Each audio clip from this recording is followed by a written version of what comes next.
One of the hardest things about manifestation is trying not to overthink and trying not to doubt what you want to create. Because overthinking is like a form of control. It's the brain, it's the ego trying to kick in and say, I know what's best here, let me figure it out, right? And then the doubt is also the brain trying to protect us. Thank you very much, my brain. I appreciate your efforts, but all you're doing is trying to squash my dreams before I even get a chance to really imagine everything that I can do and everything that I can create. And this is something that's actually encoded in us as human beings. We have ancestors that have lived struggles, that have lived who have lived such challenging lives, okay? I am a Black American. My ancestors have endured so much trauma. And I don't even mean ones from 100 or 200 years ago. I mean just my immediate family, those who have impacted and have a role in creating my DNA, my very DNA. They have endured such hardship. So it only makes sense that the wiring of my brain would be prepared to deal with such a challenging terrain. And it's true, life is hard. It doesn't have to be, but it is. And so our brains are on overdrive, trying to help us figure out what to do, how to move. When in reality, everything really would just come to us if we made our wishes, if we asked for them, and we allow them to come. If we trust that our guides and that our ancestors and that the moon knows our hearts and knows our desires and wants the very same for us that we want for ourselves. But it really hit me like a brick recently, like the other night. I had this realization.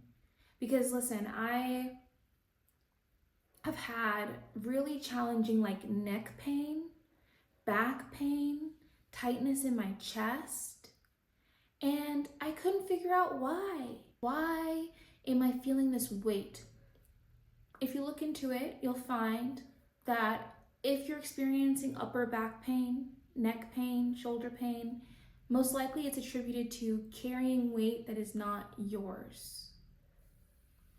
I continuously was pulling the 10 of Swords in my tarot deck. Now there's different ways to interpret, always, but I understood this card to be telling me that I was overextending myself, that I was holding too much, that I was trying to do too much. And that honestly confused me because I'm out here traveling, I'm out here getting extra sleep, I'm not stressed. I don't have anxiety. That's not me. But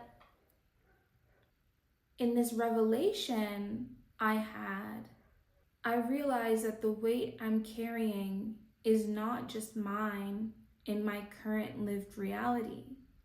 That this weight is also that of my ancestors. They made me. They are me. I am them. And they endured hardship. And so here I am in this body, still holding on to what they had experienced. It was so beautiful, really, because it was a door into so much more. And the reason this opened doors into so many different revelations is because I realized, for one, that I'm not just me, that I am also them. If you think about Akweke Emezi in their book Freshwater, like it finally clicked to me why, they would use they, them pronouns to speak only about themselves in a spiritual sense, not even just in a gender way, right? It's because if you think about Freshwater and all the different personalities, the different entities that existed inside of this one person. And so I understand the we in reference to myself, because I am not just me. I am we. We are feeling the weight of what we have experienced in our lives.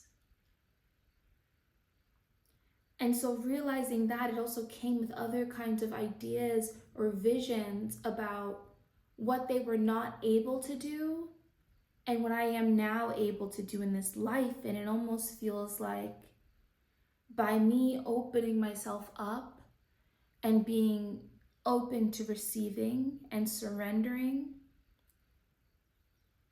that I'm allowing the blessings that they want for me to come in, that they want for themselves, that they didn't get to have, that they now want to bestow upon me. I get to accept that with gratitude. Hilarious to think that I ever thought myself not worthy, or that I was asking for too much, or that I had to work hard for things. When the folks who are me did not get them are now in a spiritually empowered position to bestow upon me everything that they wanted for themselves. And how beautiful would it be for me to be able to just continue hitting those goals for them, unlocked, achieved, for them, for me, for us, for we, right? And for them to come. I haven't created life at this point, and who knows if I will, but the freer I become, the more I can help others down the line. Yeah, I can't figure out where this anxiety and this stress is coming from, because I'm only thinking about myself.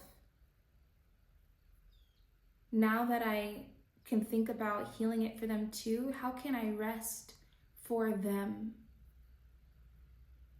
How can I enjoy? How can I feel pleasure for them? How can I have love, relationships, connections that are fulfilling and deep for them, for those who didn't get to? Can I see the world for them? For us, for we? Can I heal this body and heal this stress and heal this anxiety for all of us, so that maybe those who come after me can feel lighter too? And I guess I'll pose the question, what are you holding that is not yours? That maybe comes from somewhere so much deeper, so much farther away, yet so close.